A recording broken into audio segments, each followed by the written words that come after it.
Oh, here comes the enemy. Ronnie Coleman.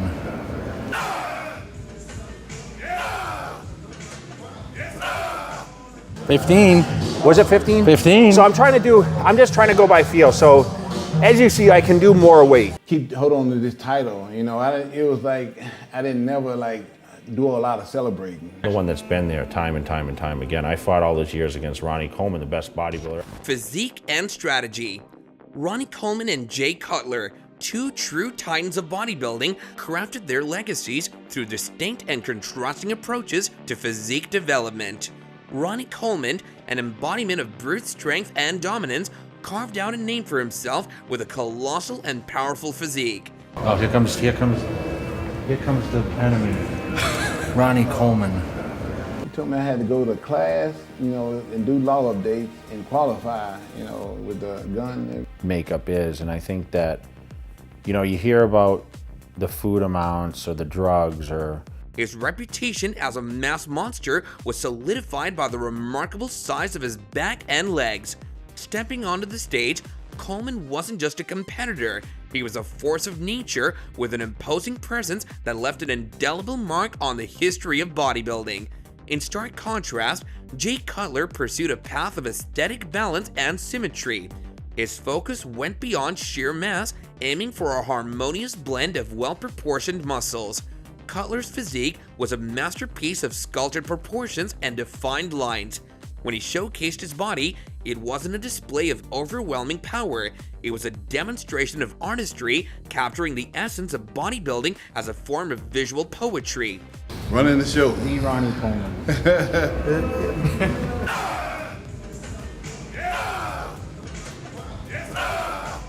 Everyone has a certain genetic makeup, meaning they're destined for...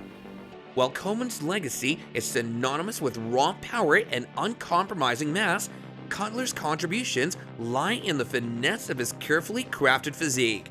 These two legends, each with their unique philosophies, remind us that the world of bodybuilding accommodates a spectrum of approaches, from the thunderous echoes of raw strength to the graceful dance of aesthetic precision. Training frequency approach. Alright, let's delve into a comparison of the sweat and iron of these bodybuilding legends' training frequencies. Now, Ronnie Coleman, the man known for turning gyms into arenas of muscle destruction, had a twice-weekly intensity that would make most of us question our life choices. Imagine hitting every major body part not once, but twice a week. It's like he had a personal vendetta against muscle imbalances. What's more, this guy wasn't satisfied with the usual one body part per session ordeal. Oh no. Coleman, the workout warrior, decided to spice things up by smashing two body parts together in one session. Biceps after back, shoulders on the same day? Sure thing. This wasn't a workout, it was a symphony of muscle annihilation. And just to keep things chill, he'd throw in a moderate 12 to 14 sets per body part. You know, just to keep the blood pumping.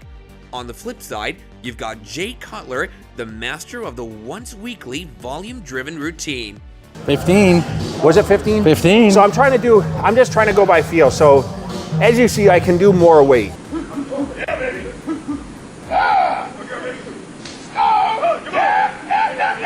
You ready? Big J, I'm finna suit up.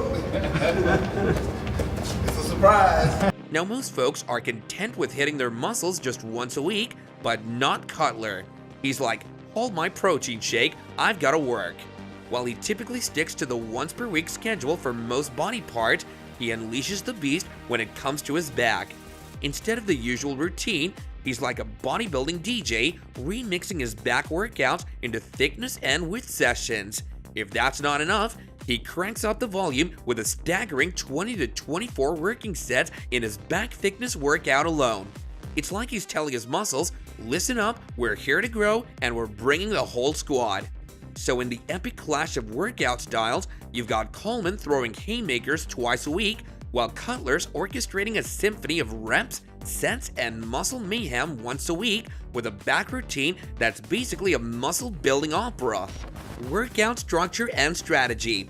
First up, the man and the myth, Ronnie Coleman.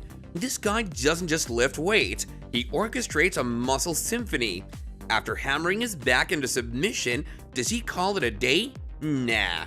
He throws in bicep training like it's a casual Tuesday afternoon. Imagine finishing a set of deadlifts and thinking, you know what would be fun? Some bicep curls. For me, it was like, okay, I achieved great success in my 30s, 20s also, but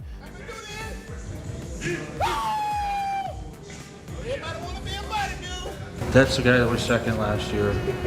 That's a controversial second. He says he should have won. Coleman's like a DJ of bodybuilding, seamlessly transitioning from back seats to bicep jams.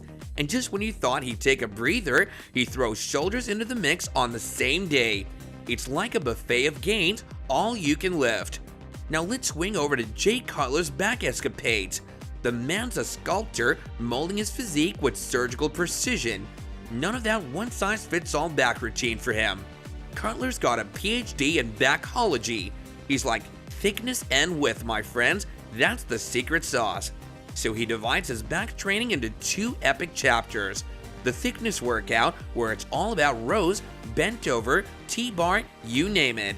It's like a lumberjack chopping down trees, but with extra flexing. Then comes the width workout, pull downs, chin ups, the whole circus. And here's the kicker. He sneaks that width workout into his shoulder routine. Who does that? Cutler does that too.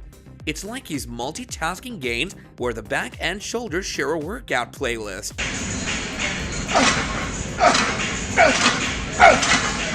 Keep hold on to this title, it was like I didn't never do a lot of celebrating. In a world where most of us struggle to remember our locker combinations, these guys are creating workout masterpieces. Coleman, the maestro of immediate muscle follow-ups, and Cutler, the architect of back intricacies. It's not just a workout, it's a blockbuster. 2-for-1 specials and back workouts that moonlight as shoulder soirees. That, my friends, is how legends sculpt their bodies, one strategic session at a time. Training techniques and styles. Ronnie Coleman, a behemoth in the gym, became a legend for his relentless pursuit of heavy lifting and sheer intensity. His workouts were a visceral experience marked by the clang of heavy weights and the unmistakable echoes of his motivational lightweight mantra. Coleman's approach was straightforward: lift heavy, lift hard. His devotion to lifting the heaviest loads possible was proof of his unwavering commitment to achieving maximum muscle growth.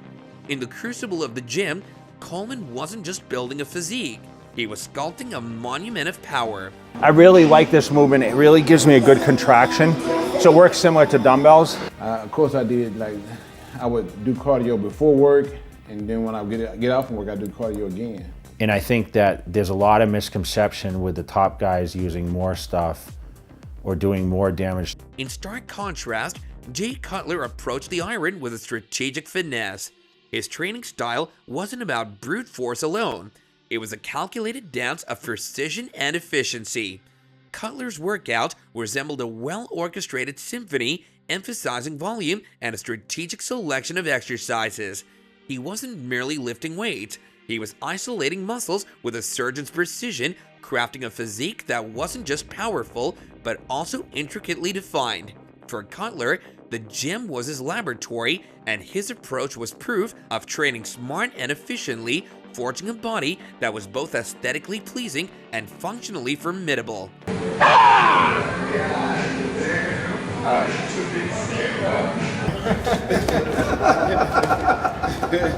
Ready to do it again? In the arena of heavyweights and dumbbells, Coleman's legacy echoes with the thunderous sound of colossal weight, while Cutler's strategic prowess reverberates with the precision of a well-played composition. These two titans, each with their unique training philosophy, have etched their names in the annals of bodybuilding, leaving a legacy that continues to inspire and influence aspiring lifters. Training execution and preferences.